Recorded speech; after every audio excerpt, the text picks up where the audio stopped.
নমস্কার বন্ধুরা, welcome back to new video. আজকের ভিডিওটা হচ্ছে ক্লাস 9-এর ইতিহাসের ম্যাপ পয়েন্টিংয়ের। টোটাল যে বইটা আছে সেখানে মোট 8টি চ্যাপ্টার আছে। সেই চ্যাপ্টারগুলির মধ্যে যে সমস্ত অঞ্চলের কথা রয়েছে এবং যে অঞ্চল সাধারণত হচ্ছে কোশ্চেন জিজ্ঞাসা করে, আমরা প্রত্যেকে জানি ম্যাপ পয়েন্টিং হচ্ছে অ্যানুয়াল এক্সামে আসে। তো আমি চাইবো তুমি যে সময় ভিডিওটা দেখো না কেন, তো ম্যাপ পয়েন্টিংগুলো একবার জন্য দেখে নাও, তো অ্যানুয়ালে সুবিধা হবে।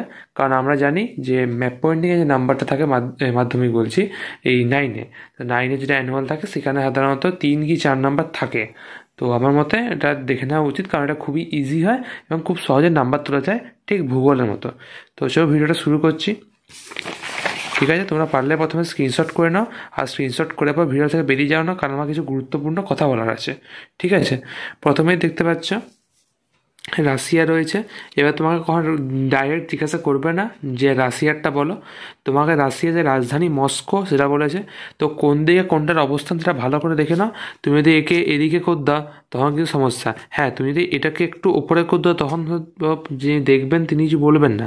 কি তুমি যদি এই লেখাটাকে এখানে পাঠিয়ে দাও বা এরকম মানে একটা অন্যকে জায়গায় করে দিলে, এটাকে এদিকে করে দিলে, তখন কিন্তু নাম্বার অবশ্যই কমবে। ঠিক আছে, এই জায়গাগুলো একটু দেখে নাও। ঠিক আছে, আর তোমার যদি বুঝতে সমস্যা হয় তো অ্যাটলিস্ট যেগুলো জায়গা সেগুলো নোট ডাউন করে নাও। তারপর তোমাদের একটা বই আছে, সেখান থেকেও তোমাদের ছবি রয়েছে বইয়ে, সেখান থেকে তোমরা ম্যাপ পয়েন্টিং করে নিতে পারো। তাছাড়া আমাকে বলতে পারো, আমি আরেকটা ভিডিও বানাবো, তাহলে ফ্রেশ করে আরেকবার করবো।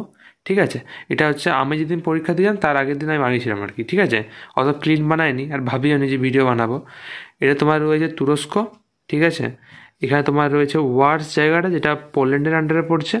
এটা হচ্ছে অস্ট্রিয়া ভিয়েনার। ঠিক আছে, ভিয়েনা আমাদের জানি অস্ট্রিয়া দেশটা, ওখানে ভিয়েনা রাজধানী। ঠিক আছে, আর যদি ভালো করে দেখি তো দি হেগ আছে, এটা একটা ইম্পর্টেন্ট আছে। ওটা হচ্ছে আবার এদিকে বেলজিয়াম পড়ছে, বেলজিয়ামটা সেরকম ইম্পর্টেন্ট নয়। ভার্সাইটা ইম্পর্টেন্ট আছে, প্যারিসের মধ্যে, এই ফ্রান্সের মধ্যে পড়ছে। আর ফ্রান্সের রাজধানী প্যারিস, এটা এদিকে পড়ছে। স্পেনের রাজধানী মাদ্রিদ এদিকে পড়ছে। পর্তুগালের রাজধানী হচ্ছে লিসবন, সেটা এদিকে পড়ছে। মরক্কোটা দেখে নিতে পারো হালকা করে, এই দিকটা মরক্কো। আর এটা হচ্ছে ইটালি, আর এটা হচ্ছে ইটালির রোম এই দিকটা। আর এটা হচ্ছে কর্সিকা, যেখানে নেপোলিয়নের জন্ম হয়েছিল। ঠিক আছে, মনে হয় ভুল বললাম, না কর্সিকাতে হয়েছিল, আমি শিওর নয়, নেপোলিয়নের কিছুকে ছিল। ঠিক আছে, আর এটা সিসিলি। ঠিক আছে, আচ্ছা, সব হয়ে গেছে মোটামুটি। এটা ইংল্যান্ডের রাজধানী লন্ডন, প্রত্যেকে জানি এটা এইদিকে হবে। জার্মানির রাজধানী বার্লিন, এটা এই পার্টে হবে। আর যেটা আমাদের এই যে সুইডেন, সেটা এখানে পড়ছে কি স্ট্রাকহোম। ঠিক আছে, রাজধানী এটা এইদিকে পড়ছে। এটা সেরকম ইম্পর্টেন্ট নয়। মোটামুটি the Hague, Poland, Vienna, Versailles, Paris, Madrid, এগুলো রোম, মস্কো, এগুলো মোটামুটি দেখলেই এসে যায়। তোমরা হয়তো এখনও স্ক্রিনশট না করে থাকো, একটা ভালো স্ক্রিনশট নিয়ে নিতে পারো। ঠিক আছে, কোয়ালিটি খারাপ হলে সেটিংসে কি কোয়ালিটি ঠিক করে দাও। ঠিক আছে, আর যদি খুব খারাপ হয় তাহলে আমি পরে একটা পিডিএফ ব্যবস্থা করব, সেখানে অনলি এই ছবিটারই হবে, সেখানে তোমাদের কমেন্ট করতে হবে। ঠিক আছে, তো আজকের তো এইটুকুই ছিল। ঠিক আছে, তোমাদের যদি আরও কিছু দরকার তাহলে আমার কমেন্টে জানাবে। আজকের এইটুকুই, ধন্যবাদ সবাইকে। আর হ্যাঁ, এত কষ্ট করে বানিয়েছি, তাহলে একটা লাইক অ্যান্ড সাবস্ক্রাইব করে দাও, তোমার বন্ধুদের সাথে শেয়ার করে নাও।